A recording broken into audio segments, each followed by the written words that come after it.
అందరికీ నమస్తే. ఎలా ఉన్నారు? బాగున్నారా? ఏంటి ఎలా ఉన్నారు, బాగున్నారా అంటున్నాను అనుకుంటున్నారా? యాక్చువల్లీ ఈ మాట విని చాలా కాలమైంది. ఎందుకంటే సమాజం అలా ఉంది. సమాజం ఎలా ఉంది అంటే ఎదుటివాడిని తిడితే, ఎదుటివాడి నాశనం కోరుకుంటే మనకు పేరు ప్రతిష్టలు వస్తాయి. ఈ నాయకుడు వచ్చి, ఈ పార్టీ నాయకుడు వచ్చి ఇంకో నాయకుడిని తిడితే ఈ నాయకుడు ఫేమస్ అయిపోతాడు.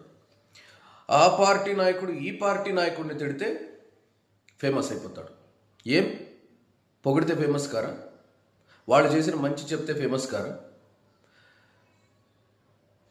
ఇంకొకటి ఏంటంటే మనం ఇంకొకరిని తక్కువ చేసి మనం పైకి రావాలనుకుంటాం. ఇది అత్యంత పాపకరమైన విషయం. ఒక్కరిని అంటే మనం మానసికంగా ఒకరిని చంపేసి మనం ఎదుగుతున్నాం. మరి మోసాలు చేసే వాళ్ళకి మీకు తేడా ఏంటి? ఏ రోజైనా సరే ఇంతకుముందు ఉత్తరాలు రాసుకునే ఒక నాయకుడిని మనం తక్కువ చేసి మాట్లాడితే ఈ నాయకుడు గొప్పోడైపోతాడు.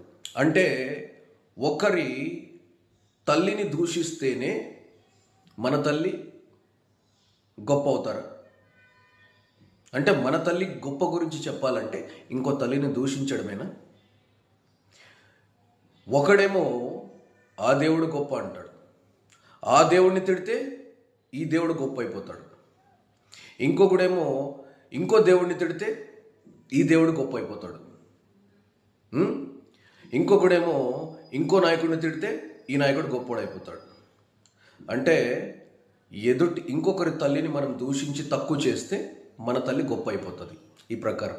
అవునా? అంటే ఎలాంటి సంస్కృతిలో మనం ఉంటున్నాం అసలు? అంటే ఇండైరెక్ట్గా ఒకడిని తొక్కేసి, ఇండైరెక్ట్గా మానసికంగా ఒకడిని చంపేసి మనం ఎదగాలనుకునే ఒక రాక్షసపూరితమైన సమాజంలో మనం ఉన్నాం. ఇంతకుముందు చాలా చాలా చాలా ఏళ్ల క్రిందట, 20-30 ఏళ్ల క్రిందట ఏ టెక్నాలజీ ఏమీ లేని టైంలో ఉత్తరం అనేది ఒకటి ఉండేది, లెటర్. ఆ లెటర్లో ఫస్ట్ వర్డ్స్ ఏముంటాయి తెలుసా? మేము ఇక్కడ క్షేమం, మీరు అక్కడ క్షేమమేనా. ఎంత ఆ 2 లైన్స్ ఎంత గొప్పవి! ఎందుకు ఎంత గొప్పవంటే కనీసం మాట వరుసకైనా